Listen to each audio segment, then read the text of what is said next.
Bab 1871. Sebastian berpikir mendalam selama berada di musim panas, penerbangan langsung dari Weimar ke makan waktu 6 jam 24 menit.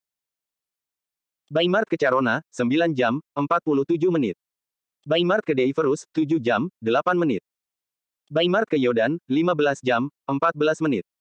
Weimar ke Terik 15 jam 5 menit. Dengan menggunakan strat ini, ia dapat melakukan perjalanan dari Arkadina ke kerajaan Paino lainnya dalam waktu kurang dari 3 hari. Pahamilah bahwa semua penerbangan antara kerajaan Paino harus berhenti di Bandara Internasional Weimar untuk singgah. Jadi jika ia akan pergi ke Carona dari Arkadina, pesawat akan berhenti terlebih dahulu di Arkadina, di mana ia akan singgah sebelum menaiki pesawat lain ke Carona. Kejahatan apa ini? Seruan seorang pria grizzly bergema di kabin terbuka Rudolf. Di samping pria itu ada seorang pramugari yang berjuang untuk menjaga sikap profesionalnya. Tuan, tenangkan hati Anda, biarkan saya membantu Anda berdiri. Tidak, tidak, tidak. Pria yang tampak gila itu menolak. Nona, saya, yang membanggakan diri sebagai salah satu penemu mesin Zoll terhebat, telah dikalahkan oleh Anda semua hari ini. Setelah datang ke Weimar, ia menyadari betapa naifnya penemuannya. Nah, di Kekaisaran Era Tikus, ia adalah orang pertama yang menemukan bajak. Dia bahkan mengira dia adalah orang pertama yang menciptakannya, tetapi mengetahui bahwa Weimar tidak hanya melakukannya, tetapi bahkan menyempurnakannya. Ketika dia melihat versi Weimar di majalah pertanian suatu hari, dia mendapat inspirasi dan memodifikasi bajaknya dengan sangat baik, yang menghasilkan penjualan yang lebih luar biasa. Siapa yang akan tahu bahwa dalam kurun waktu 1,5 tahun, dia akan menjadi sangat kaya di Era Tikus. Selama itu, dia tidak pernah pergi ke Weimar, sampai sekarang. Faktanya, hanya setelah datang ke sini dia tahu seberapa jauh Era Tikus tertinggal dalam teknologi. Pemikirannya diperluas setelah melihat begitu banyak situs yang luar biasa. Anda tahu. Hal yang paling membuatnya kesal adalah bahwa Era Tikus belum menjadi kerajaan sekutu Weimar. Sial.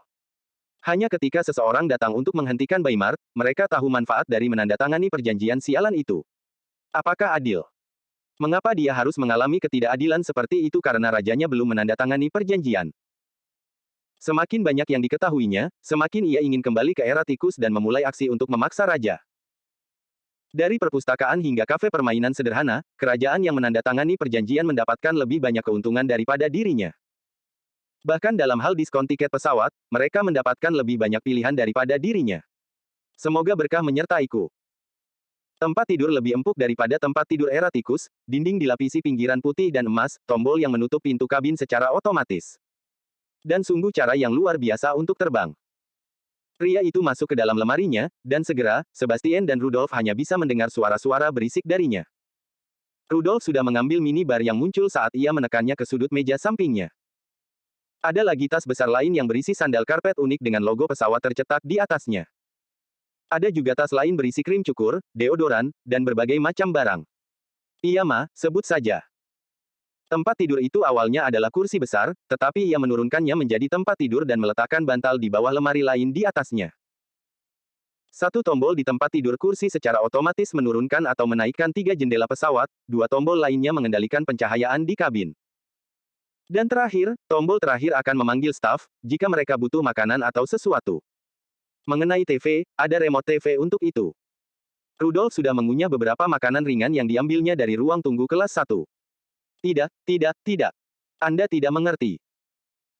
Setelah memasuki ruang tunggu kelas 1, mereka semua ditawari kamar pribadi tempat mereka dapat menyimpan barang bawaan mereka atau bahkan tidur siang sambil menunggu waktu penerbangan mereka tiba.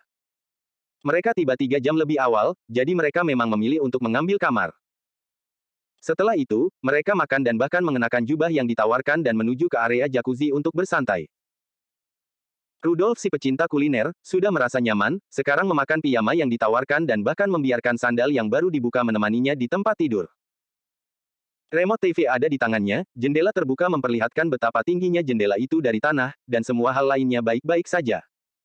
Yah, semua hal lainnya kecuali gajah besar di dalam ruangan itu. Jadi, bos, apa yang kau pikirkan? Rudolf kemudian merendahkan suaranya dan melanjutkan. Setelah melihat kecemerlangan sejati dari berbagai kecerdikan Weimar, aku jadi mengerti mengapa kerajaan Paino lainnya berjuang keras untuk mengirim banyak penjaga ke sini demi melindungi Weimar. Saat Rudolf berbicara, bahkan Rudolf sendiri tidak menyadari matanya memerah saat memikirkan semua yang telah mereka lihat setelah tinggal di Weimar. Memang, teknologi baru muncul hampir setiap minggu di sini. Teknologinya bisa sesederhana cetakan kue baru, atau secanggih sepeda listrik terbaru yang baru saja hadir di toko minggu lalu. Saat Rudolf berada di Arkadina, dia senang mengangkat embernya, merasa lebih unggul dari banyak orang.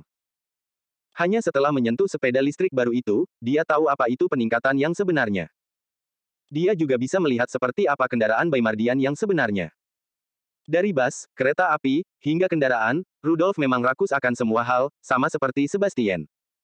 Rencana mereka awalnya hanya untuk berurusan dengan Arkadina. Namun setelah menyaksikan kecantikan dan kepintaran Weimar, mereka mengerti bahwa meskipun Weimar tidak kuat, dia punya otak yang bisa menggagalkan rencana mereka. Ketuk, ketuk, ketuk, ketuk. Sebastian mengetukkan jarinya dengan tenang, sebelum perlahan berdiri. Akan tiba saatnya bagi mereka, Weimar, untuk jatuh, tetapi belum sekarang. Untuk saat ini, nikmati penerbanganmu. Dengan itu Sebastian menuju kabin tepat di seberang kabin Rudolf. Dan segera, pengumuman pun datang, dan semua orang yang tempat tidurnya sudah tertata rapi, mengangkat tempat tidur mereka kembali ke posisi duduk sebelum mengencangkan sabuk pengaman sesuai instruksi. Segera, mereka merasakan sentakan tekanan menarik mereka kembali, saat jantung mereka mulai berdebar kencang. Pesawat itu bergerak. Beberapa orang bergumam, merasakan getaran kecil pesawat yang meluncur di landasan pacu. Awalnya, pesawat itu lambat, lalu, mulai mempercepat langkahnya. Berlari, berlari, berlari. Baik mereka yang berada di kelas ekonomi, ekonomi premium, kelas bisnis, atau kelas 1, semua orang tetap terdiam, merasakan kematian lebih dekat dari yang pernah mereka duga. Dan segera, mereka sudah berada di udara. Segalanya terjadi bagaikan mimpi bagi banyak orang. Pertama, pesawat mulai bergerak dengan kecepatan siput, menyebabkan tarikan pada tubuh mereka. Apa itu? Banyak orang diam-diam berpegangan tangan sambil bersandar di kursi mereka dengan jantung berdebar-debar. Untuk sesaat, mereka tak kuasa menahan diri untuk tidak menatap kagum pada pramugari yang berdiri tegak dengan tenang sambil menggerakkan tangan mereka mengikuti instruksi yang bergema di seluruh pesawat. Selamat datang semuanya, di dalam Climerates Airways. Sekarang kami akan menjelaskan prosedur darurat, jadi silakan keluarkan lembar keselamatan di depan Anda untuk diikuti. Pada saat yang sama, Anda juga dapat mengikuti monitor, untuk memudahkan pemahaman. Harap diingat bahwa kapten dan kru ada di sini demi keselamatan Anda. Penting bagi Anda untuk memperhatikan dan mengikuti instruksi dengan saksama. Semua orang mengangguk dengan berat, sangat memperhatikan sehingga mereka mulai menyuruh anak laki-laki dan perempuan mereka diam. Pertama, periksa apakah sabuk pengaman Anda terpasang dengan kencang. Masukkan label logam ke dalam gesper, dan kencangkan dengan menarik ujung yang longgar. Untuk melepaskannya, cukup angkat logam pada gesper, dan tarik terpisah. Klik, klik. Banyak yang mendengarkan dengan penuh konsentrasi, seolah-olah mendengarkan kata-kata surgawi yang diucapkan oleh para dewa sendiri. Nah, video-video itu sungguh sangat membantu, begitu pula dengan para pramugari yang memegangi ikat pinggang, mengaitkannya bersama-sama, dan menarik ujung yang longgar untuk menunjukkan semuanya. Dalam waktu singkat, video keselamatan itu berakhir, dan sekarang pesawat mulai melaju dengan kecepatan yang luar biasa. Beberapa mahasiswa atmosfer yang sekarang belajar di Akademi Ilmu Atmosfer dan Hertfilian, semuanya ternganga ketika menyadari apa yang baru saja mereka rasakan. G-Force. Akselerasi yang cepat itu menyebabkan sensasi terdorong ke belakang. Ini adalah gaya G yang bekerja pada tubuh mereka. Ya Tuhan. Nomor telepon, tanda pagar 0. Ini nyata. Ini nyata. Banyak yang bergumam karena belum pernah merasakan hal seperti ini sebelumnya. Tentu, Anda merasakannya sedikit di kereta api dan bahkan di kendaraan, perasaan itu jauh lebih nyata di pesawat. Bagaimana menurutmu? Saya memperkirakan gaya gravitasi seharusnya sekitar 0,36 sekarang. Bah. Dasar bodoh, tidak bisakah kau merasakan betapa kuatnya gaya gravitasi itu tumbuh sekarang? Tidak mungkin. Sekarang pasti sekitar 0,45. Set. Mereka yang duduk di samping jendela, mereka yang tidak duduk di barisan tengah, semuanya mencondongkan tubuh lebih dekat untuk menyaksikan gambar bergerak cepat di luar. Wow. Sel darah putih mereka berkembang biak saat kupu-kupu bergejolak di perut mereka. Mereka yang memiliki pandangan yang baik pada ban pesawat, bahkan lebih tercengang saat melihat ban perlahan-lahan meninggalkan kontak dengan landasan pacu. Itu terbang. Burung sebesar itu benar-benar terbang. Para Zol, Romain, Mirv, Oma, Pairon orang Paino, mata-mata Morg, dan Viet, semuanya menatap dengan mata besar yang berkilauan semakin mereka melihat. Tapi ini baru permulaan. Siapakah aku? Apa aku? Di mana aku? Banyak yang hampir tidak percaya apa yang mata mereka hubungkan dengan otak mereka. Luar biasa. Kekuatan yang menarik mereka kembali semakin kuat, saat tubuh mereka terangkat ke atas tanah saat tekanan kabin berkurang secara bertahap. Telinga mereka terasa tersumbat, seperti yang dikatakan video itu. Bukankah mereka mengatakan menguap, menelan, atau mengunyah permen karet dapat meredakan sensasi itu? Dengan sangat cepat, banyak yang mulai mengunyah dan memaksa diri untuk menguap seperti orang gila. Tapi apa ini? Mengapa mereka juga merasa begitu ringan dengan sensasi mengambang yang menyebar di seluruh tubuh mereka? Beberapa siswa yang lebih tahu tentang masalah ini, sekali lagi mengeluarkan buku catatan kecil untuk mengonfirmasi kecurigaan mereka. Iya. Saat pesawat bertambah tinggi, kadar oksigen dalam tubuh kita juga berkurang. Memang, ketinggian yang lebih tinggi berarti udara lebih tipis. Kita telah membacanya di buku dan bahkan mempelajarinya di kelas, tetapi tentu saja, tidak ada yang mengalahkan melihat dan merasakannya dengan kedua mata kita sendiri. Benar sekali. Alasan mengapa kita tidak merasakan sesak napas, pusing atau kelelahan, adalah karena sistem bertekanan di pesawat yang mempertahankan lingkungan signet yang kaya oke ini. Beberapa Baymardian di kursi kelas bisnis berbisik dengan nada gembira yang pelan, merasa bahwa momen itu memang bersejarah. Sekali lagi, di kelas ekonomi premium, beberapa reporter berita dan jurnalis sudah mencatat semua yang mereka lihat untuk membuat edisi yang menarik setelah mereka kembali ke Baymard. Ekstra, ekstra. Baca semuanya. Pria mencium jendela pesawat dan menyukainya. Apakah kita sekarang burung? Apakah kita masih manusia? Pesawat Baymardian telah mengejutkan dunia. Terbang dengan gaya.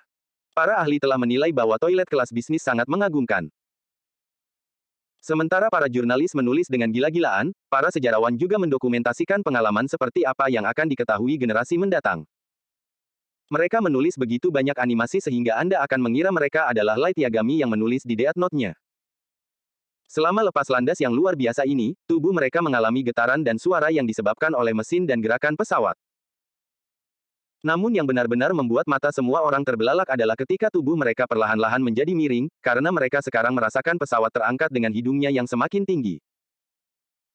Baik mereka kelas 1, kelas bisnis, ekonomi premium, atau kelas ekonomi, semua orang secara tidak sadar memeriksa gesper kursi mereka untuk memastikan mereka benar-benar terikat erat. Lihat, lihat. Bangunan-bangunan telah berubah menjadi semut. Seseorang berseru kaget saat menatap bandara yang sangat besar dan area di sekitarnya yang semakin mengecil. Berbaring. Apakah itu taman hiburan? Mengapa terlihat seperti aku bisa menghancurkannya dengan satu jari? Jalan Maple. Aku bisa melihat rumahku dari sini. Tak lama kemudian, pesawat itu meninggalkan ibu kota Baymard, dan sekarang terbang di atas wilayah Baymard lainnya. Orang-orang di darat perlahan mengangkat kepala mereka, menatap pesawat terbang dengan kagum. Beberapa orang melambaikan tangan, beberapa orang mengejar pesawat, dan beberapa orang berdiri dalam diam, kekaguman terlihat jelas di mata mereka. Dapatkah Anda percaya bahwa hanya beberapa tahun yang lalu mereka bersumpah bahwa babi akan terbang sebelum manusia bisa terbang? Us. Pesawat itu segera stabil di udara, dan banyak orang kini melihat mereka terbang di atas awan di tempat terbuka yang indah. Ibu, seperti inikah penampakan surga? Komentar seorang gadis kecil, merasa semuanya terlalu indah. Awan di bawah mereka tampak begitu lembut, ia bertanya-tanya apakah awan itu bisa dimakan. Ibu gadis itu perlahan-lahan mengeluarkan selimut dari plastik bening dan menutupi gadis kecil itu dengannya. Sekarang, tutupi dirimu. Di sini agak dingin. Ya, ibu. Gadis kecil itu kemudian meringkuk di kursinya sambil menjulurkan kepalanya seperti jerapah. Banyak orang juga menemukan bahwa mereka dapat mengatur cahaya di atas kursi mereka, dan beberapa lebih terpesona oleh banyaknya buklet di ruang kantong di bawah meja lipat. Dan seiring berjalannya penerbangan, orang-orang menjadi lebih tenang, karena mereka sekarang mendapati diri mereka tenggelam dalam film blockbuster baru berjudul Ghostbusters yang sedang diputar di layar. Di kelas ekonomi dan ekonomi premium, di mana semua orang menggunakan layar bersama, Anda dapat menemukan orang-orang menonton Ghostbusters, Die Hard 3, Pirates of the Caribbean 2, dan seterusnya. Banyak yang terkejut ketika mereka menyajikan makanan ringan. Halo, apa yang ingin Anda pesan? Ah. Pramugari bergerak dengan troli, memberikan makanan ringan dan minuman pilihan mereka. Waktu berlalu cepat sekali lagi, dan kemudian tibalah saatnya makan. Wow! Banyak yang sekarang terbiasa menggunakan nampan lipat yang terpasang di kursi di depan mereka. Mereka menata semuanya dan makan sambil tersenyum. Ada 4 hidangan utama yang dapat mereka pilih. Semua makanan terdiri dari makanan diet seimbang yang beralasan. Ada buah-buahan, telur, roti, sebut saja. Penerbangan ini menuju Arkadina. Begitu banyak yang juga memperhatikan bahwa makanannya adalah kombinasi makanan pokok Baymart dan Arkadinian. Tidak seperti rasa kardus makanan pesawat yang didapat saat kembali ke bumi karena efek atmosfer pesawat yang bertekanan pada indera perasa, makanan ini sama lezatnya. Tampaknya Landon telah bekerja keras untuk menyempurnakan rasa dan menangani reaksi manusia di ketinggian sebanyak yang dia bisa. Tentu saja, mereka masih bisa merasakan rasa asam di mulut mereka, tetapi itu jauh lebih baik dibandingkan dengan standar bumi. Kunyah, kunyah, kunyah. Orang-orang mengunyah dan minum minuman, menikmati diri mereka sebaik mungkin. Orang tua juga dapat membeli apa yang mereka sebut paket anak, yang merupakan koleksi permainan dan buku mewarnai yang dapat digunakan anak-anak saat berada di pesawat. Anak-anak di kelas utama dan kelas bisnis adalah yang paling menikmati fitur ini. Bagi mereka, paket tersebut gratis, dan mereka juga memiliki lebih banyak pilihan permainan dan buku yang eksklusif. Ingatlah bahwa tidak seperti ekonomi dan ekonomi premium yang berbagi layar, mereka semua memiliki layar individual khusus untuk mereka. Jadi ya, mereka dapat memainkan permainan di layar dan tidak hanya dengan Game Boys Girls di depan mereka. Hahaha, Kapten Jack Sparrow melakukannya lagi.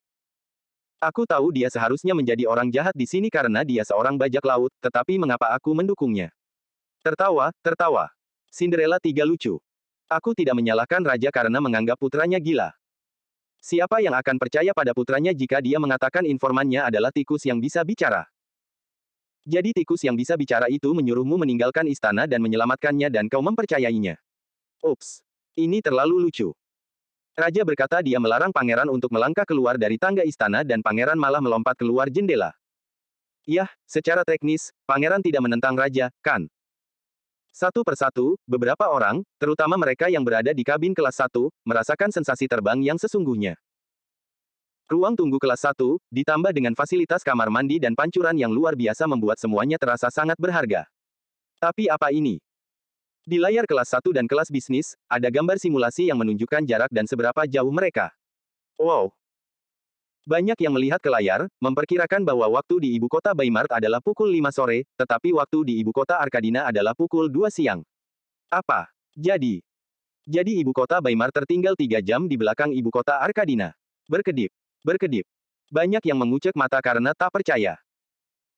Perlu Anda ketahui, meskipun bagi mereka, mengetahui perbedaan waktu bukanlah hal yang penting, karena mereka merasa mustahil untuk melakukan perjalanan waktu dalam waktu kurang dari sehari.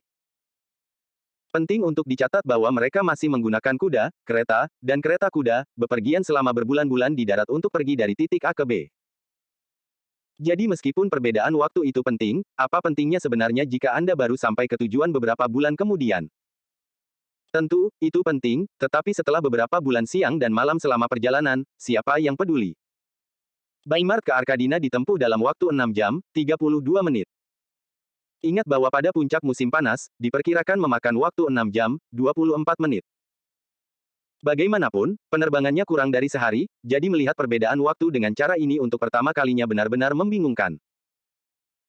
Dalam ekonomi dan ekonomi premium, setelah setiap film, waktu penerbangan, perkiraan waktu kedatangan dan seterusnya juga akan ditampilkan, juga membuat beberapa orang terkesiap. Luar biasa, luar biasa. Bahkan para mata-mata benar-benar terpesona oleh semua yang mereka lihat. Beberapa orang mengerutkan kening, semakin merasa bahwa teknologi kecepatan tinggi semacam ini seharusnya menjadi milik organisasi mereka daripada Baymart. Bayangkan betapa lebih cepatnya mengangkut pasukan jika mereka memiliki burung terbang yang saleh seperti itu. Tidak, tidak. Semua ini pasti milik mereka. Beberapa mata-mata memiliki wajah dingin sambil dengan tekun memeriksa dan menerima semua yang mereka lihat. Mereka ingin tahu apa saja fungsi benda-benda ini dan bagaimana cara pesawat-pesawat ini beroperasi. Sambil mengepalkan tangan, mereka diam-diam bersumpah untuk menyusup ke wilayah bawah dan mencuri rencana produksi pesawat-pesawat ini. Hanya dalam satu hari, semua guild dan organisasi menjadikan masalah ini sebagai prioritas utama, menawarkan hadiah tanpa batas bagi mereka yang berhasil pada akhirnya. Namun dengan betapa sulitnya menyusup ke Baymart selama bertahun-tahun, yang bisa mereka katakan hanyalah, semoga keberuntungan selalu memihakmu. Seperti itu, banyak orang di dalam pesawat yang terpesona oleh semua yang mereka pelajari. Dan ketika sabuk pengaman berbunyi merah, semua orang tahu mereka akan segera mendarat. Wah! Apakah seperti itu kelihatannya dari atas sini? Arkadina sungguh menakjubkan. Banyak yang mencondongkan tubuh lebih dekat ke jendela sekali lagi, mengagumi kota besar yang memang merupakan ibu kota Arkadina. Hanya ketika Anda melihat dari atas, Anda tahu seberapa besar sebenarnya kota itu. Tidak ada kota di bumi yang sebesar ibu kota Arkadina. 3 kali lipat dari kota daratan terbesar di bumi, dan Anda hanya akan mendapatkan 80% dari ibu kota Arkadina. Itu sangat besar dan luar biasa besar. Mereka yang memiliki rumah di ibu kota mendecakkan bibir, berkomentar bahwa tidak heran butuh waktu lama bagi mereka untuk meninggalkan kota. Untungnya, semua orang penting menyukai bagian tengah kota, bagian tempat istana kerajaan berada. Sungguh menakjubkan bahwa bahkan ketika terbang menuju bandara dari atas istana masih tampak sangat jauh seperti titik di cakrawala. Mereka hendak mendarat, tetapi tentu saja, mereka berada sangat jauh dari istana, dan belum pernah terbang di atas istana. Itu tidak sopan untuk dilakukan. Bandara itu sangat, sangat jauh dari halaman istana. Sementara itu, mereka yang berada di Arkadina, menatap langit dengan kagum ketika melihat burung raksasa itu terbang di udara. Jangan salah paham, mereka telah melihat pesawat kecil terbang untuk mengirimkan barang sesekali, tetapi tidak ada yang mengalahkan ukuran pesawat raksasa jumbo ini. Sungguh monster. Mereka yang paling dekat dengan bandara di ladang, semua mengangkat kepala mereka ketika melihat burung besar itu perlahan turun. Selamat siang, Tuan dan Nyonya. Ini kapten Anda yang berbicara. Waktu sekarang menunjukkan pukul 17.48 di Arkadina, cuacanya cerah, dan semuanya tampak baik-baik saja. Diperkirakan suhunya 2 derajat lebih dingin daripada ibu kota Arkadina, tetapi masih cerah dan panas. Sekarang hadirin sekalian, atas nama awak pesawat dan Climerates Airways, kami mengucapkan selamat berlibur di Arkadina. Tepuk, tepuk, tepuk, tepuk, tepuk. Tidak seorang pun tahu siapa yang memulai tepuk tangan pertama, tetapi semua orang mengikutinya, tersenyum dan membersihkan lingkungan sekitar mereka sambil tetap duduk sesuai instruksi. Hanya ketika mereka akhirnya turun dari pesawat, banyak yang melihat jam tangan mereka, memastikan waktu itu persis seperti yang dikatakan pesawat dan kapten. Jam di bandara membatasi ini karena banyak yang menyesuaikan jam tangan mereka agar sesuai dengan waktu. Banyak yang kemudian menyesuaikan dan ketika mereka akhirnya turun. Sebastian dan Rudolf juga merasakannya tidak nyata sambil berharap saya ke kereta mewah yang telah disiapkan yang disediakan oleh bandara untuk penumpang kelas 1. Dari sana, mereka langsung menuju ke hotel mewah lain yang dipesan di samping perjalanan. Mereka tidak tahu bagaimana Baymart dan Arkadina dapat mengoordinasikan semuanya, tetapi mereka memang sangat senang dengan semuanya. Perjalanan itu memiliki pemesanan maksimal 2 hari di hotel. Jika mereka ingin tinggal lebih lama, mereka harus membayar lebih dari kantong mereka sendiri. Bagaimanapun, ini bagus untuk setiap orang kaya yang baru pertama kali datang ke ibu kota Arkadina. Baymart ke Arkadina, Carona ke Yodan, Terik ke Deiferus, sebut saja. Semua penerbangan kini tersedia, dan semua persinggahan berada di Baymart. Beberapa orang bahkan menyukainya dengan cara ini, memilih persinggahan lebih dari 9 jam sehingga mereka punya cukup waktu untuk berangkat dan menjelajahi ibu kota Baymart.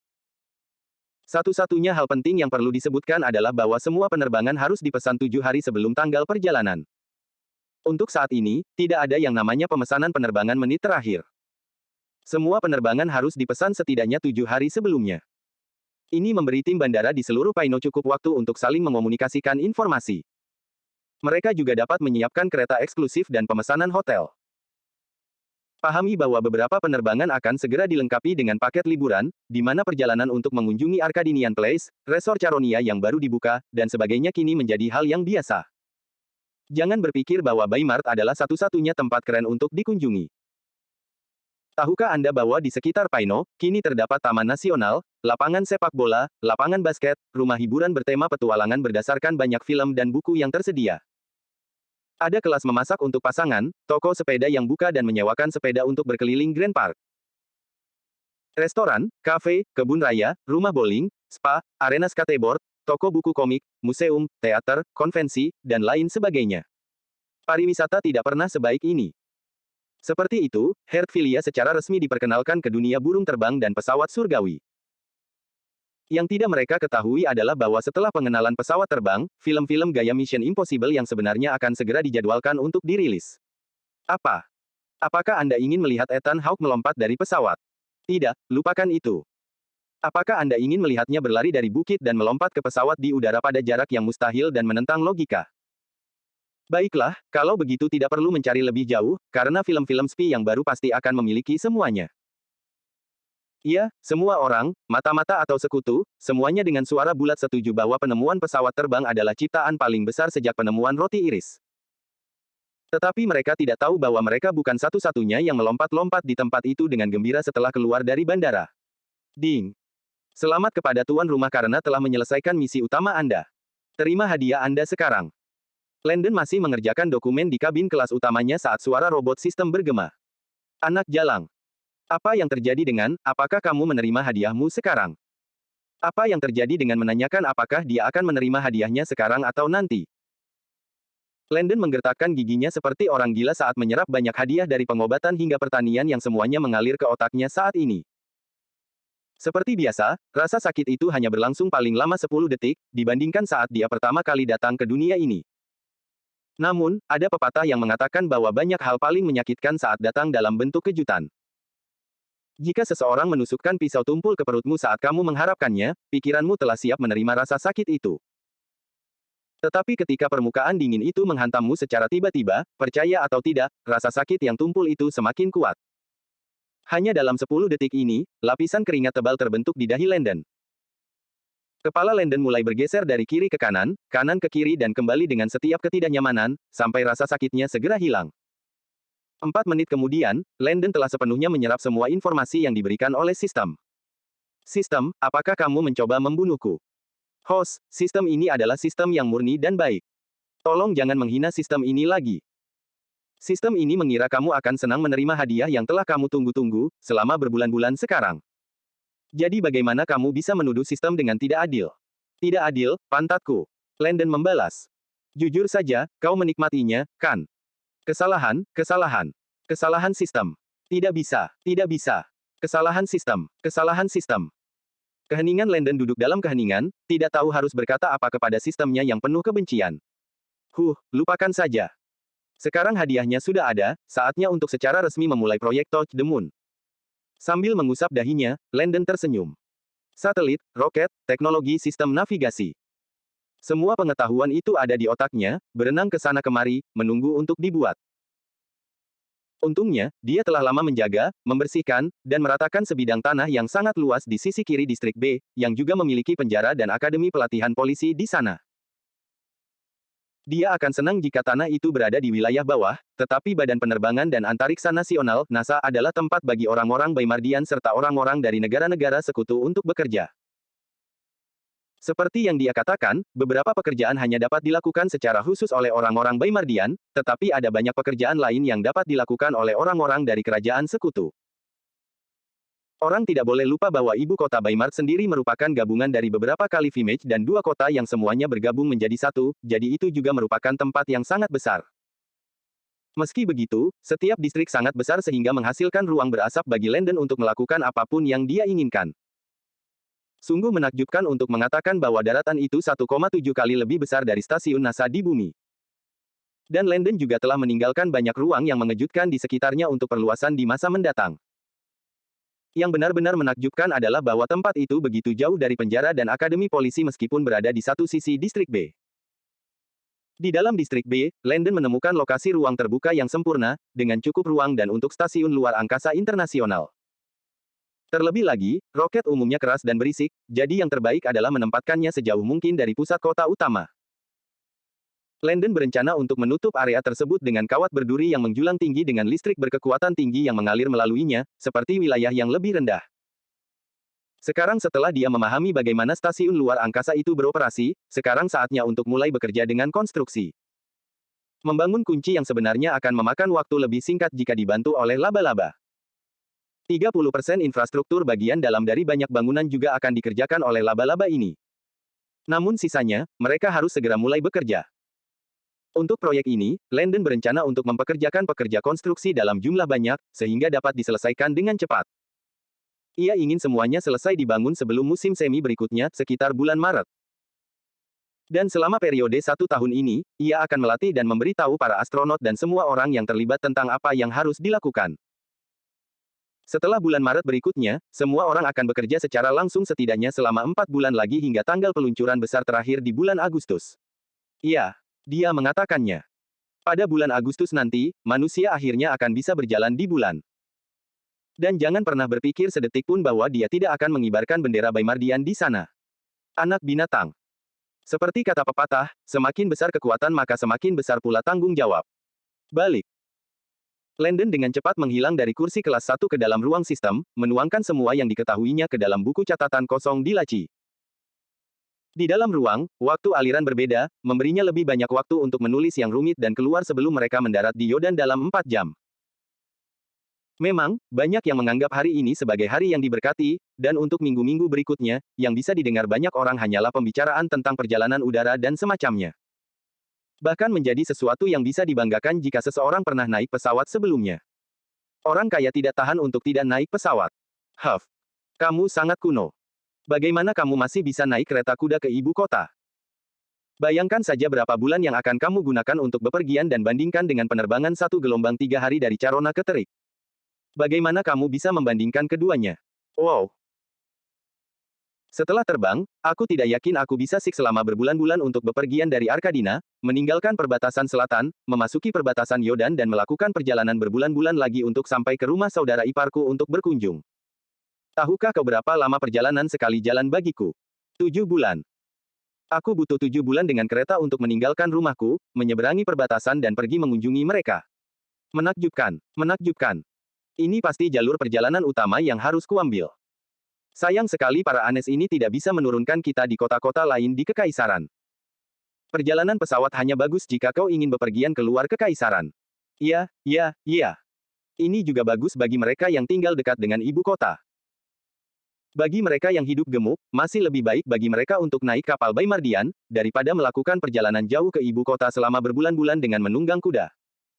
Memang, saya sekarang menyadari bahwa semua sarana perjalanan masih sangat berharga. Kita masih membutuhkan bas kereta yang dirancang seperti bas kereta kuda, dan kereta kuda untuk bepergian di dalam Kekaisaran. Dan mereka yang dekat dengan wilayah pesisir juga akan memilih untuk pergi melalui laut. Jangan lupa bahwa pesawat hanya dapat membawa muatan bagasi terbatas untuk penumpang. Dan ya, Baimart memang menawarkan opsi pengiriman pesawat lain untuk pedagang, yang memungkinkan pesawat kargo khusus mengambil dan mengirimkan barang dari satu ibu kota ke ibu kota lain dalam sekejap. Namun pada akhirnya, muatan yang lebih berat tetap lebih baik jika dikirim melalui laut. Tepat sekali. Itu juga yang saya pikirkan. Segala sesuatu memiliki kelebihan dan kekurangannya. Namun untuk pergerakan cepat, pesawat jelas yang terbaik. Semua orang membicarakan masalah itu tanpa henti. Namun, mereka bukan satu-satunya yang melakukan perjalanan dan bergerak. Bam! Sebuah kaki yang kuat, berurat, kekar, dan berotot melangkah ke tanah berpasir di tanah yang jauh dan gemuk. Kaki itu milik seorang komandan perkasa dengan tanda mengerikan di lehernya. Dan di belakangnya ada 100 orang lainnya yang perlahan mengikutinya dalam diam. Aneh untuk mengatakan bahwa pada jam-jam gelap ini, pelabuhan telah lama ditutup dan tidak seorang pun seharusnya terlihat menginjakkan kaki pada saat ini setelah jam malam. Namun aturan tidak berlaku bagi orang-orang ini yang bergerak selaras dengan satu tujuan dalam pikiran, dan itu adalah untuk menangkap kunci kedua. Kota pesisir Krogil, wilayah timur, Kekaisaran Labun, Tenola. Kuas pelukis hampir tidak dapat menangkap keindahan malam hari ini. Kanvas malam itu dipenuhi dengan garis-garis gas biru dan ungu yang berputar-putar di sekitar banyak bintang yang berkelap-kelip. Kata-kata saja tidak dapat menggambarkan betapa menakjubkannya langit itu. Di banyak bagian Tenola, malam seperti itu akan terus berlanjut seperti ini selama beberapa minggu berikutnya. Namun, sementara banyak orang menikmati keindahannya, bahaya segera menghampiri mereka. Saran, saran, saran, saran. Deretan langkah kaki samar yang nyaris tak ada bergema di seluruh pelabuhan. Di sana, 100 pria berpakaian gelap lengkap, dengan tenang namun sembunyi-sembunyi mengikuti di belakang seorang pria ramping namun berbahu lebar yang juga berpakaian serba hitam. Ikat pinggangnya hitam, celananya hitam, pakaian pembunuhnya hitam, dan sepatunya hitam. Banyak lapisan kain yang melilit lutut dan tangannya juga hitam. Dia juga mengenakan topeng hitam yang menutupi mulut dan wajahnya, membiarkan mata dan rambutnya terekspos. Namun, dia kemudian mengenakan pakaian luar berkerudung merah tua yang berkibar ringan dengan setiap langkah yang diambilnya. Sebagian dari jubah berkerudung merah itu melilit lehernya seperti syal. Pria itu perlahan mengangkatnya lebih tinggi, menutupi bekas tebasan lama namun mencolok di lehernya. Fiu. Pria itu bersiul pelan yang terdengar mirip dengan angin musim semi yang samar-samar. Dan saat itu, 20 orang lainnya menghilang di depan seperti bayangan. 1,5 jam kemudian, semua orang kini mendapati diri mereka berada di sebuah rumah tua beratap jerami yang berdiri sendiri di suatu tempat di daerah petani yang dekat dengan hutan. Rumah itu dikelilingi oleh lahan pertanian kecil. Saat kelompok itu melangkah melewati pintu rumah tua beratap jerami yang berdiri sendiri di daerah petani yang dekat dengan hutan, mereka disambut dengan penampilan yang menipu. Struktur luarnya, yang terbuat dari ranting, kayu pohon, dan jerami, memberi kesan seperti rumah sederhana dengan 2 kamar. Namun, ini hanyalah fasad. Namun, di bawah tempat tidur, pintu jebakan memperlihatkan tangga berbatu yang mengarah ke bawah, mengisyaratkan sifat sebenarnya dari tempat ini. Jangan tertipu. Sebenarnya, seluruh ruangan ini terbuat dari batu. Ruangan itu hanya dilapisi dan ditutupi dengan ranting, kayu, dan jerami agar tampak biasa saja. Selamat datang. Seorang lelaki tua kurus dengan pakaian pertanian, punggung bungkuk, dan tongkat, kini berdiri tegak tanpa rasa tidak nyaman. Dan tepat di hadapan semua orang, lelaki itu berubah menjadi pria berusia 30 tahun yang bersemangat setelah beberapa gerakan di wajahnya. Tidak seorang pun tampak terkejut dengan perubahan mendadaknya. Satu persatu, banyak orang lain mengikuti pemimpin pria itu menuruni tangga, sementara anggota kelompok lainnya tetap tinggal di belakang. Saat menuruni tangga, kelompok itu mendapati diri mereka berada di sebuah ruangan yang seluruhnya terbuat dari batu, yang ditutupi dengan cerdik oleh eksterior pedesaan. Setelah turun, mereka menemukan diri mereka di sebuah koloni bawah tanah buatan manusia, diisi dengan beberapa orang lain seperti mereka. Jelaslah, mereka sekarang berada di tempat perlindungan yang tersembunyi dengan baik, tempat perlindungan bagi rakyat mereka. Dalam diam, mereka mengikuti laki-laki berpakaian pertanian itu, makin dalam menyusuri rangkaian labirin jalan setapak, melintasi ke arah yang mereka yakini sebagai bagian bawah wilayah hutan. Ke atas, ke bawah, berputar-putar, lurus, sebut saja. Kadang-kadang mereka berhadapan dengan banyak jalur yang mirip dan membingungkan yang saling bertabrakan dan membingungkan mata yang tidak terlatih. Namun, siapakah mereka? Pria Toeb. Sangat sulit untuk menemukannya, tetapi ada tanda samar yang menunjukkan jalan mana yang mengarah ke mana. Tidak ada simbol di dinding atau ukiran. Dan meskipun jalannya tampak hampir sama, ada yang menyempit sepanjang bulu mata, dan ada yang sedikit melebar. Ketinggian jalan setapak mungkin terlihat sama, tetapi perbedaan setinggi ujung jari saja membuat mereka sadar akan jalan yang mereka lalui. Benar saja, mata, indera, dan pikiran yang terlatih menjadi tak terduga setelah seseorang mengasah keterampilannya. Saat kelompok itu menjelajah lebih dalam ke kompleks bawah tanah, mereka disuguhi pemandangan yang menarik. Di hadapan mereka terbentang bangunan besar dan terbuka yang hanya bisa digambarkan sebagai koloni semut raksasa buatan manusia. Tak lama kemudian, mereka mencapai apa yang hanya dapat digambarkan sebagai koloni semut terbuka yang sangat besar, memperlihatkan lebih dari 10 baris jalur spiral di sepanjang dinding yang mengarah ke bawah menuju pintu-pintu berukir yang tak terhitung jumlahnya seperti bukaan di sepanjang dinding. Mereka turun ke tingkat 5, sebelum memilih lubang terbuka ke-9 dan bergerak di jalur itu. Jalan yang mereka pilih membawa mereka melalui serangkaian tikungan dan belokan, lorong-lorong yang remang-remang menciptakan rasa disorientasi. Akhirnya, mereka muncul di tanah lapang yang luas, tanpa ada penjaga yang terlihat. Yup, tidak ada penjaga yang terlihat jelas. Kata, dataran, seakan bergema di udara, mengisyaratkan sifat menipu dari tempat ini.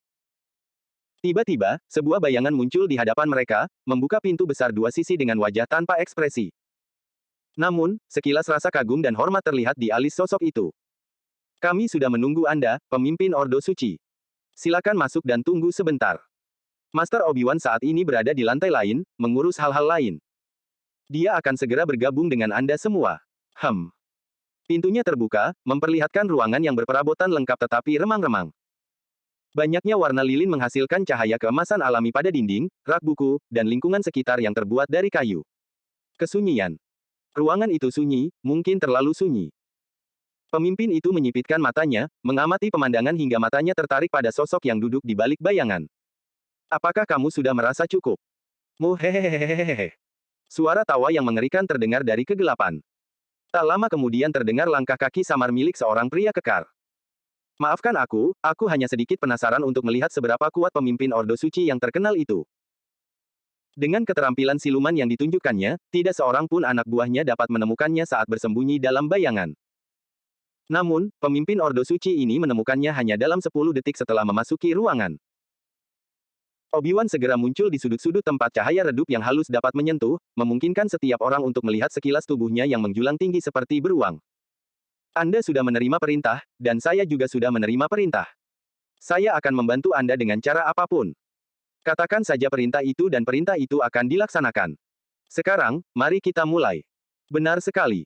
Pemimpin berkata dengan tenang. Kunci kedua. Di mana dia sekarang? Tidak sejauh yang Anda duga. Obi-Wan menyeringai lebar, sambil membuka peta besar di atas meja. Kota Richmond. 3 minggu dari sini. Bagus. Kali ini, saatnya sang pemimpin menyeringai. Memang, jaraknya tidak jauh. Semakin cepat mereka menyelesaikan pekerjaannya, semakin cepat mereka dapat mengungkap potensi sejati Holy Core. Morgani tidak pernah merasa lebih fokus daripada sekarang. Mereka akhirnya mendapatkan garis keturunan yang menjadi kunci kedua. Dan tahukah Anda, dia adalah bangsawan. Bangsawan Tenola. Tapi memangnya kenapa? Apa yang mereka inginkan adalah apa yang akan mereka dapatkan. 2 jam kemudian, pemimpin Ordo Suci dengan serius mengetukkan jari-jarinya di sepanjang pahanya. Kita berangkat dalam 2 malam. Obi-Wan mengangguk, dan kapan kalian semua akan kembali? 2 bulan, 2 bulan adalah semua yang kita butuhkan.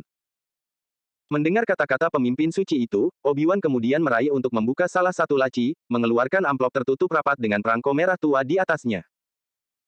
Mengirim surat seperti itu adalah di bawah Ordo Takut, tetapi karena itu diinstruksikan oleh organisasi, itu harus dilakukan. Untuk Lord Whitefield Fogger. Salah satu dari kita. Obi-Wan menggelengkan kepalanya, belum. Surat itu kurang lebih seperti bujukan agar Lord Fogger bergabung dengan organisasi mereka. Sebagai gantinya, mereka akan menghargai satu keinginannya yang tulus. Obi-Wan terkekeh kejam. Mereka telah mengawasi Fogger selama bertahun-tahun, tetapi belum ingin mendatanginya. Faktanya, manusia lebih radikal di saat-saat mereka membutuhkan pertolongan. Percaya atau tidak, sekaranglah saatnya bagi Lord Fogger. Dan siapa lagi yang lebih baik untuk menjadi penyelamatnya sekarang jika bukan saat itu?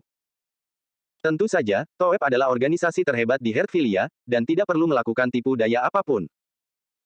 Namun karena semua manusia pada dasarnya berbeda, beberapa orang tidak membutuhkan daya tarik, sementara yang lain membutuhkannya. Orang-orang seperti Whitefield Fogger membutuhkan daya tarik sejati itu di saat-saat gelapnya. Janji untuk memenuhi keinginan apapun yang diinginkannya adalah kesempatan yang sempurna untuk membalas dendam. Mereka telah mengawasinya selama beberapa waktu sekarang, dan bahkan melihatnya mencengkeram ujung-ujung tajam pisau di balik lengan bajunya untuk menahan diri agar tidak menyerang musuhnya, yang selalu ada di sekitarnya. Balas dendam. Yang sangat diinginkan Fogger adalah balas dendam. Dan apa yang terjadi setelah balas dendam? Kekuatan sejati. Setelah merasakannya dan melihat seberapa cepat TOEP menyelesaikan tugas yang dianggapnya sulit dilakukan, dia pasti ingin menjadi seperti mereka. Kekuasaan. Ia ingin anak buahnya berlatih di Morgani dan menjadi cepat seperti mereka. Ia ingin mengakses jaringan informasi tertinggi Morgani. Ia ingin menjadi pasukan elit sejati di Kekaisaran Labun Tenola, dan ia juga ingin menjadi tak tersentuh, karena Morgani akan selalu mendukungnya. Kekuasaan, kekayaan, wanita, sebut saja. TOEP akan membuka pintu untuknya yang tidak pernah ia ketahui keberadaannya. Anggap saja sudah selesai. Menempatkan surat yang tersegel di kursi, pemimpin itu perlahan berdiri. Bagus, aku akan menunggu kepulanganmu. Paling lama dalam 2 bulan, misi itu akan selesai. Obi-Wan sudah yakin akan demikian. Perjalanan ke kota Richmond memakan waktu 3 minggu. 3 minggu lagi dan 3 minggu lagi untuk kembali, itu sudah 1 bulan, 2 minggu. Kemudian tambahkan 2 minggu lagi untuk misi itu dan kamu punya waktu 2 bulan. Ingat, ia memperkirakan paling lama 2 bulan, tetapi dengan seberapa kuatnya Ordo Suci, ia bahkan merasa mereka mungkin hanya butuh 3 hari untuk merebut kunci kedua setelah tiba di kota Richmond.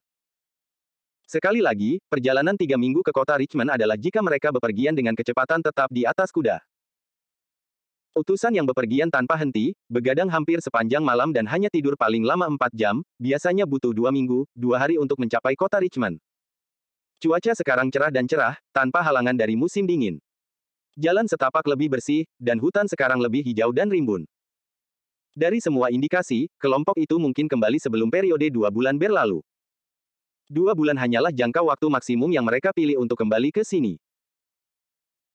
Dan jika pada saat itu, mereka tidak kembali dan Obi-Wan tidak menerima catatan rahasia apapun yang berbicara tentang penundaan, maka ia harus pindah ke fase 2, seperti yang diperintahkan oleh organisasi. Memang, Ordo Suci adalah prajurit terdepan dalam misi ini. Sementara dia, di sisi lain, harus menyiapkan tim untuk memberikan bantuan segera jika segala sesuatunya tidak berjalan sesuai rencana. Obi-Wan terkekeh, merasa tidak mungkin Ordo Suci terlambat. Ordo Suci adalah salah satu dari sedikit ordo dalam organisasi yang bertanggung jawab langsung kepada orang-orang di atas. Mereka dilatih secara berbeda dan menggunakan keterampilan yang jauh lebih unggul daripada mereka di TOEP. Orang bisa mengatakan hal-hal terbaik diberikan kepada mereka, menjadikan mereka tim pembersihan terbaik untuk membasmi anggota nakal, serta menangani misi penting yang berperingkat paling tinggi, seperti ini. Jadi dengan semua yang telah dipelajarinya mengenai Ordo Suci yang sulit dipahami ini, bagaimana mungkin seorang kunci, yang merupakan Pangeran Tenolian, akan mampu menghindari kejaran mereka? Mustahil. Bahkan Raja Tenolian sendiri akan menderita di tangan mereka. Setelah percakapan selesai, Ordo Suci dan pemimpinnya kemudian dikawal ke tempat tidur mereka untuk beristirahat dan makan sepuasnya selama 2 hari tinggal di sana. Adapun Obi-Wan, ia segera menugaskan beberapa orang untuk memastikan kuda-kuda terkuat dalam kondisi prima untuk keberangkatan mereka. Kandang-kandang kuda itu tidak berada di dekat tempat persembunyian ini, tetapi berada di rumah seorang bangsawan. Bangsawan itu adalah salah satu dari mereka. Berita harus dikirim sehingga pada hari kedua sebelum mereka berangkat, kuda-kuda itu dapat dibawa ke sini. Itulah jumlah orang-orang dari Ordo Suci, termasuk pemimpin mereka yang datang. Sebenarnya, Obi-Wan merasa bahwa hanya segelintir dari mereka yang cukup untuk merebut kunci itu. Namun mungkin masalah ini adalah yang paling penting, organisasi itu mengirim 101 orang dari mereka untuk menjamin bahwa pekerjaan itu akan selesai tidak peduli apapun kekurangan yang muncul. Waktu. Waktu bukanlah kemewahan yang dapat dikendalikan manusia. Dan sebelum ada yang menyadarinya, hari kedua pun tiba. Ordo Suci mendapatkan kuda, makanan, dan barang-barang tersembunyi lainnya untuk membantu perjuangan mereka, bersiap untuk berangkat di tengah malam selama jam malam. Seperti hantu, tak seorang pun melihat mereka saat mereka tiba di kota, dan kini orang akan melihat mereka saat meninggalkan kota. Namun, mereka bukan satu-satunya yang mempersiapkan keberangkatan. Di suatu tempat di dalam Kekaisaran Abian, mantan Countess Yaya membuka matanya, berguling ke kiri dan ke kanan di kasur empuknya seperti biasa. Sungguh menakjubkan bahwa setelah beberapa bulan tidur di atasnya, dia masih merasa tidak percaya ada tempat tidur yang empuk seperti itu. Kasurnya diisi dengan jerami yang menusuk, bulu yang meskipun empuk juga memiliki beberapa ujung yang mencuat keluar, dan kain wol dan linen yang digulung, diikat, dan dijahit ke dalam kasur. Sepanjang hidupnya, dia belum pernah melihat tempat tidur yang empuk seperti itu. Apa isinya? Awan halus. Yaya sudah lama penasaran dengan hal ini. Bahkan bantalnya begitu empuk sehingga ia sering langsung tertidur begitu kepalanya menyentuhnya. Ia sudah menyadari bahwa sarung bantal yang berbeda memiliki sensasi yang berbeda saat tidur. Benar saja, sarung bantal satin berwarna merah muda tua, hitam, dan ungu adalah favoritnya. Sarung bantal itu lembut dan terasa sangat lembut di pipinya. Ia memeriksa label di dalamnya, dan tahu bahwa sarung bantal itu terbuat dari sesuatu yang disebut satin. Ia belum pernah mendengar tentang bahan aneh yang disebut katun, tetapi tetap mengakui bahwa itu adalah jenis bantal terbaik kedua yang pernah ia gunakan. Sambil menatap ke dalam gua besar yang kini ia cintai, Yaya mendesah dengan sedikit keengganan di matanya. Bagaimana cara mengatakannya? Ia berharap ia bisa secara ajaib membawa seluruh tempat ini bersamanya ke tujuannya. Setiap bagian tempat ini memiliki sentuhan dirinya di dalamnya. Sofa kecil, area dapur, kamar mandi, ruang penyimpanan, sebut saja. Ia berharap ia bisa membawa pergi semuanya. Untungnya, penyelamatnya Glendon membawakan sebuah koper untuknya mengemasi kebutuhan pentingnya. Wow! Mata Yaya membelalak kaget saat melihat koper bermotif kulit cantik yang tersaji di hadapannya. Setelah menonton beberapa film Baymardian dan melihat sekilas majalah dan pamflet, melihatnya secara langsung hanya memberinya gelombang konfirmasi lain bahwa semua yang diiklankan itu nyata dan tidak fiktif. Berkemas. Berkemas. Berkemas. Apakah aku benar-benar membutuhkan ini? Bagaimana dengan yang ini? Tidak. Aku benar-benar membutuhkan Myriad Beauty Lotionku. Lihat saja betapa berserinya kulitku setelah beberapa bulan. Pride and Prejudice. Aku harus membawa yang ini. Aku terlalu mencintai Darcy untuk melepaskan buku ini. Ah. Ada juga, The Bride, yang berlatar di dunia yang dibuat-buat, di mana pengantin wanita berasal dari Inggris dan pengantin pria dari dataran tinggi. Kedua kerajaan itu saling memberi makan di bawah meja, tetapi bersikap ramah di permukaan. Seorang pengantin wanita Inggris dikirim ke dataran tinggi yang terjal. Ah. Aku suka sekali romansa antara Jamie dan Alec. Baiklah, sudah kuputuskan, kau ikut denganku. Kau ikut denganku. Kau juga ikut. Ah. Bagaimana aku bisa meninggalkan celana dalam Kimberly Secretsku? Ambil, ambil, ambil, ambil. 2 jam kemudian, koper Yaya sudah penuh sesak hingga tidak bisa ditutup lagi. Yang lebih lucu lagi, dia masih punya banyak barang yang ingin dikemasnya. Yaya merasa malu, karena tahu dia harus mengulang semuanya dari awal dan membuat keputusan yang bijak tentang apa yang benar-benar dia butuhkan vs apa yang menjadi kebutuhannya. Kenapa aku tidak punya kekuatan untuk membawa tempat ini bersamaku? Sayangnya, berkemas merupakan tugas yang sulit dan berat bagi orang-orang yang memiliki banyak barang kesayangan. Juru selamatnya telah mengatakan kepadanya bahwa ia masih akan menyiapkan sebagian besar barang di rumah barunya. Namun, Yaya masih ingin membawa beberapa barang pribadi yang telah menjadi miliknya selama berbulan-bulan. Seperti tupai yang menimbun kacang untuk musim dingin, Yaya berharap ia dapat menimbun dan membawa semuanya. Fokus, Yaya, fokus. Pah! Ia menepuk pipinya yang montok dengan mata yang berkaca-kaca dan penuh tekad sebelum bergegas masuk untuk memulai semuanya lagi. Ia bahkan menayangkan video gaya hidup yang diberikan Landon kepadanya minggu lalu, yang memperlihatkan seorang wanita elegan yang menunjukkan cara terbaik untuk berkemas untuk perjalanan. Itu adalah video khusus untuk wanita. Sekarang, para wanita, ingatlah untuk mengisi bagian bawah koper dengan barang-barang yang jarang Anda gunakan selama perjalanan, barang-barang yang Anda ambil, harus disimpan di bagian atas. Yaya mengangguk, sambil dengan tekun mengikuti semua instruksi. Menurutnya, kami akan tiba di Baimar pada akhir Juli. Pastinya, aku perlu membaca buku-buku favoritku untuk menghabiskan waktu. Itu akan tetap menjadi prioritas utama. Yaya telah memikirkannya. Dia tidak tahu bagaimana mungkin mencapai Baimar dalam waktu 2,5 bulan dari Morgani, tetapi jika juru selamatnya menganggap itu mungkin, itu pasti benar. 4 jam berlalu, dan Yaya akhirnya selesai berkemas. Saat melihat jam tangannya, suhu tubuhnya naik setelah melihat waktu. Sudah jam 1 siang. Seperti kilatan cahaya, Yaya kemudian melesat ke seluruh ruangan, membersihkannya di menit-menit terakhir secepat yang ia bisa. Untungnya, ia telah menghabiskan 3 hari terakhir untuk membersihkan secara menyeluruh, jadi tidak banyak yang bisa dilakukan. Ruang penyimpanan tampak bersih dan bebas dari sarang laba-laba. Panci dan wajan juga tersimpan rapi seperti saat pertama kali ia melihatnya, lantai telah dipindahkan, spray telah dicuci dan dilipat. Kecuali yang ada di tempat tidurnya. Yaya meninggalkan semuanya dalam keadaan yang sama seperti saat pertama kali ia menemukannya. Satu-satunya barang yang ia bersihkan sekarang adalah barang-barang yang ia gunakan selama 2 hari terakhir sambil menunggu keberangkatan. Setelah itu, ia bergegas menuju kamar mandi, menggosok giginya, mandi, dan bergegas mengenakan pakaiannya untuk menunggu tamunya. Ketuk, ketuk, ketuk. 3 kerikil batu menggelinding ke dalam lubang kecil, jatuh ke dalam baskom logam yang berisik di tempat terjauh di ruangan itu, memastikan suara tidak akan keluar dari ruangan itu. Bagaimanapun, air terjun yang deras membuat penyusup sulit mendengar apapun. Namun Yaya mendengar suara itu dan bergegas menuju pintu untuk memberi tanda. 1 menit kemudian, dia kini berdiri berhadapan dengan seseorang yang dikagumi banyak prajurit Baimardian dan angkatan bersenjata. Senang berkenalan dengan Anda, Lady Yaya. Anda dapat memanggil Michen, kepala penjaga Michen. Kepala sipir Michen. Yaya merasa bahwa Michen adalah bangunan menjulang tinggi yang akan membuat takut siapapun yang menghalangi jalannya. Ini bagus, pikirnya, masih merasa bahwa melarikan diri dari Morgani secara keseluruhan masih agak mustahil dilakukan. Sebagian dirinya masih melihat Morgani sebagai sosok yang sangat kuat, merasa bahwa dia mungkin tidak akan pernah benar-benar mampu melarikan diri atau berlari lebih cepat dari mereka dalam kehidupan ini. Nona Yaya, saya akan mengambil ini untuk Anda. Michen meraih barang bawaannya dengan mudah, sementara sekretaris wanitanya mengulurkan tangan untuk membantu Yaya turun. Sekali lagi, semua orang tak kuasa menahan diri untuk tidak terkagum-kagum dengan kecerdikan yang mulia Landon. Melihat tepian bergerigi di bawah air terjun berkecepatan sangat tinggi itu, melihat jalan setapak yang menuntun Anda ke bawah bagaikan mencari jarum dalam tumpukan jerami. Singkatnya, tidak ada cara untuk turun menggunakan bebatuan bergerigi tajam itu. Mengklik ke atas juga merupakan tugas yang hampir mustahil. Seseorang dapat menderita tanpa henti untuk menemukan jalan turun. Namun, tepat di sebelah rumah gua Yaya yang indah, ada lorong rahasia lain yang juga menggunakan mekanisme yang sama seperti milik Yaya. Yaya merasa sedikit tidak nyaman saat melihat air terjun yang mengerikan dan jalan setapak di bawahnya. Tahukah Anda seberapa tinggi mereka?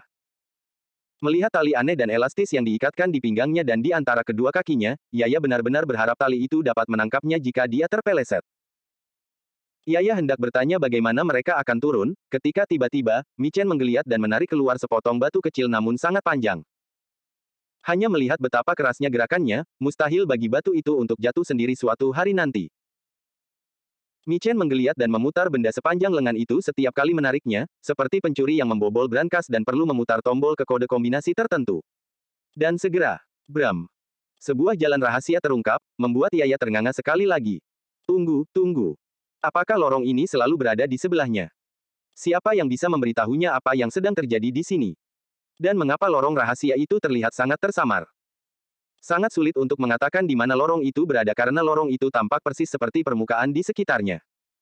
Dia masuk, sekarang terjepit di antara orang-orang yang membimbingnya maju.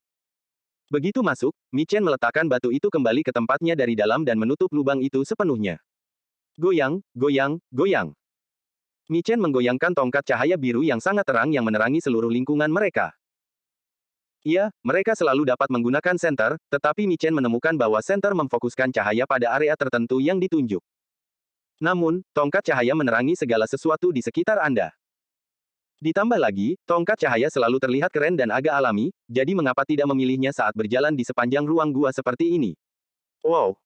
Cahaya biru yang dipancarkan dari stok cahaya membuat seluruh tempat tampak ajaib. Melihat stok cahaya misterius di tangan Mi Chen, Yaya tidak dapat menahan diri untuk tidak menatapnya dengan tatapan yang membara. Bagaimana cara kerjanya? Apakah itu api mistis di dalamnya? Apakah mereka menggoyangkan tongkat itu sehingga api mistis yang tertidur dapat bangun dan menerangi tempat itu untuk mereka? Pertanyaan, pertanyaan, pertanyaan, Yaya punya sejuta pertanyaan, tetapi ia bergerak dalam diam. Ia dilindungi dari segala penjuru, dan diingatkan setiap beberapa detik tentang keselamatannya. Hati-hati melangkah, Nona Yaya, ada batu yang menonjol di sebelah kananmu. Jalan setapak yang mereka lalui rumit dan melelahkan. Terkadang, seseorang akan menggendong Yaya untuk menghemat waktu, dan di waktu lain Yaya berdiri, meluncur turun, dan meniru tindakan orang-orang di sekitarnya. Yang mengejutkannya, masih ada jebakan yang dipasang di sepanjang jalan setapak ini untuk para penyusup. 2 jam kemudian, Mi Chen membuka jalan setapak lain, dan Yaya terkejut karena sekarang ia berada di wilayah hutan di sekitarnya. Menatap ke kiri atasnya, bukankah itu air terjun tempat kita berasal? Jadi jalan setapak yang rumit dan panjang itu dibuat untuk menuntun mereka ke sini. Sekarang, dengan Yaya yang aman di tanah, mereka melepaskan tali yang melilit tubuhnya dan menuntunnya semakin dalam hingga mereka mencapai pembukaan hutan besar yang dipenuhi tulip, aster ungu, dan bunga-bunga cantik lainnya. Namun keindahan tempat itu bukanlah yang menarik perhatian Yaya.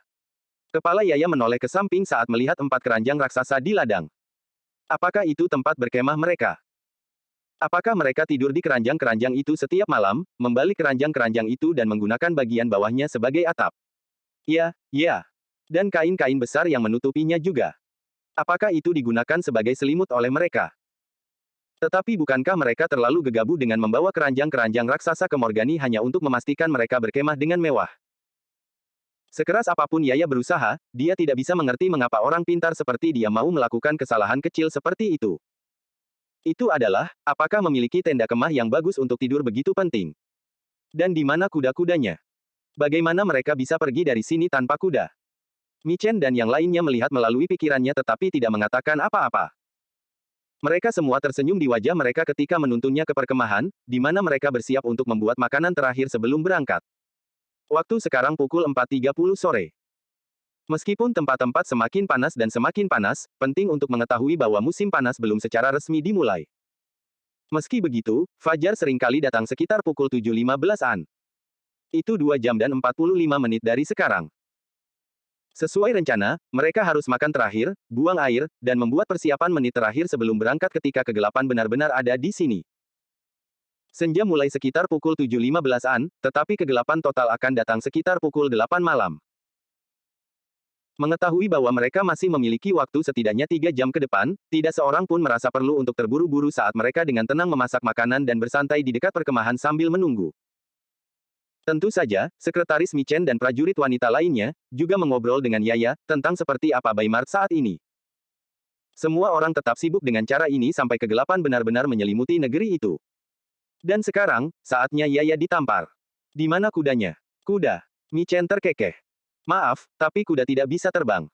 Tentu saja kuda tidak bisa terbang. Tapi apa hubungannya kuda terbang dengan kepergian mereka? Yaya mengerutkan kening, sekarang lebih bingung dari sebelumnya. Kepala polisi, kita akan melewati jalan hutan, bukan? Nona Yaya, siapa yang bilang tentang bepergian lewat darat? Yaya mengerjapkan mata beberapa kali, tidak mengerti pertanyaan yang dilontarkan kepadanya. Beranikah Anda bertanya itu, siapa yang mengatakan tentang bepergian lewat darat? Jika mereka tidak bepergian lewat darat, bagaimana mereka bisa bepergian? Lewat udara. Itu tidak mungkin. Hari ketika manusia terbang akan menjadi hari ketika babi juga terbang. Yaya hendak menanyai mereka lebih lanjut, ketika dia tiba-tiba melihat Michen dan yang lainnya membentangkan kain putih besar di atas bunga-bunga. Setelah itu, dia melihat beberapa api besar muncul di atas setiap keranjang. Yaya masih mengerjapkan mata karena tidak percaya ketika balon-balon putih besar itu membengkak dan terangkat dari tanah di depan matanya. Tidak mungkin. Gumamnya, menahan kata-katanya ketika keranjang-keranjang anyaman itu menunjukkan tanda-tanda gerakan. Lady Yaya, silakan, ke sini, panggil Michen, memberi isyarat agar dia bergabung dengannya di salah satu dari 16 keranjang untuk orang. Yaya merasakan jantungnya berdebar kencang saat dia mengintip dari sisi anyaman yang tinggi, saat dia mendekat dengan hati-hati. Ada dua pilot di tengah. Dan di sekitar sudut, ada kios dengan pintu kecil setinggi pinggang untuk mengamankan mereka. Saat dalam posisi duduk di lantai keranjang, orang dapat menemukan sabuk pengaman, serta selimut, syal, dan bantal leher juga. Makanan ringan dan camilan lainnya juga tersedia. Tepi keranjang dibuat lebih tinggi dari pintu kios. Pilot di tengah dan pintu kios dipisahkan oleh jalur persegi kecil yang mengelilingi kios pilot. Lady Yaya, silakan jepit kaki Anda dengan menggunakan sabuk kaki ini setiap kali Anda berdiri di dekat tepi. Penting bagi Anda untuk selalu meletakkan tangan di dalam keranjang selama pendakian. Seorang pilot memberi saran. Lebih dekat ke tepian terdapat dua pasang tali kecil untuk memasukkan dan mengeluarkan kaki. Setelah Anda masuk ke dalamnya, Anda dapat menyesuaikan kekencangannya, menyesuaikan kekencangan tali yang menahan kaki depan Anda, dan tali yang menahan tumit Anda di tempatnya. Yaya mengangguk seperti domba, masih belum dapat memahami apa yang sedang terjadi di sini. Anda hanya diizinkan untuk melepaskan tali pengikat kaki saat pilot mengumumkan bahwa Anda boleh, mengerti. Parasut ringan dipasang padanya, dan juga diberikan tambahan.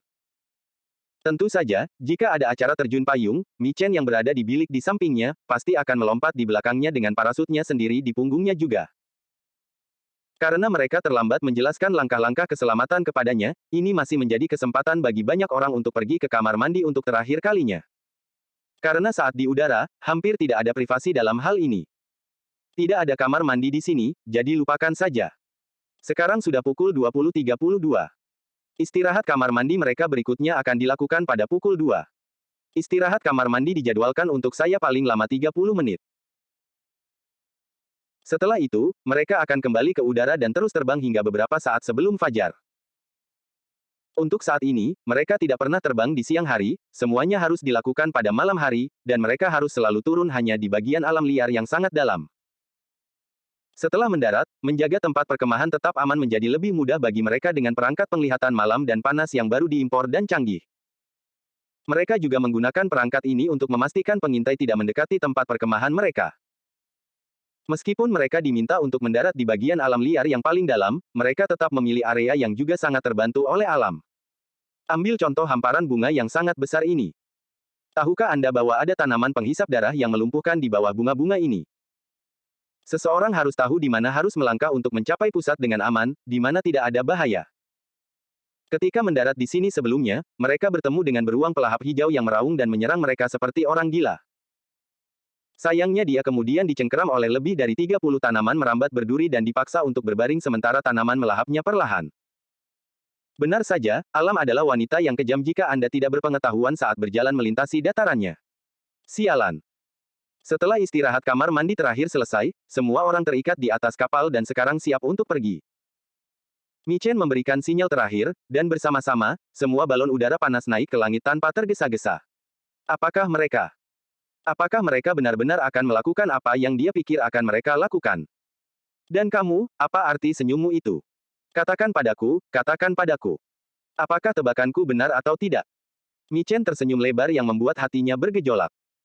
Kegelisahannya menjalar ke seluruh tubuhnya bersamaan dengan getaran kecil dari keranjang besar dan kokoh itu. Saat penumpang terakhir naik, pilot menaikkan suhu lebih tinggi lagi, mengirimkan gumpalan udara panas ke dalam balon. Apa itu? Yaya merasakan seluruh tubuhnya menjadi beberapa kali lebih berat saat keranjang itu meninggalkan tanah. Naik, dan mereka terbang menjauh, menyebabkan Yaya hanya merasa semakin berat setiap detiknya. Namun, ini bukan masalahnya sekarang, karena dia masih mencoba memahami kenyataan berdarah bahwa dia sekarang terbang seperti burung di udara. Ini, apa, kapan, bagaimana, kamu, mungkinkah aku telah meninggal dan kini diangkat ke surga oleh makhluk surgawi dalam wujud manusia? Perlahan-lahan, dengan anggun, keranjang-keranjang itu mulai terangkat, meninggalkan tanah yang dipenuhi bunga-bunga jauh di bawahnya. Yaya merasakan sensasi aneh tanpa bobot saat bumi runtuh. Lihat, Nyonya Yaya. Seru seorang wanita sendirian sambil menunjuk ke arah pemandangan. Lihat betapa kecilnya segalanya. Wow. Yaya terkesiap saat pepohonan, gedung-gedung, dan jalan-jalan yang berkelok-kelok menyusut menjadi selimut tambal sulam di bawah mereka. Dunia tidak pernah tampak begitu luas, namun begitu rapuh dari atas sini. Balon udara itu terbang semakin tinggi, membuat Yaya semakin tidak percaya, terutama saat melihat semuanya tumbuh sekecil jari kelingkingnya. Sambil memegangi tepi keranjang, Yaya mengintip keluar, terpesona. Jadi ini yang dilihat burung. Gumam Yaya, saat rasa takjub dan kebebasan menyelimuti dirinya. Tak heran banyak penyair berbicara tentang bebas seperti burung. Ketika Anda mendengar dan melihat dunia pada titik ini, Anda akan memikirkan masalah-masalah Anda, merasa bahwa semua itu tidak ada. Semua masalahnya, semua ketakutan dan ketidakpastian, kini terasa tidak penting dari sudut pandang yang tinggi ini.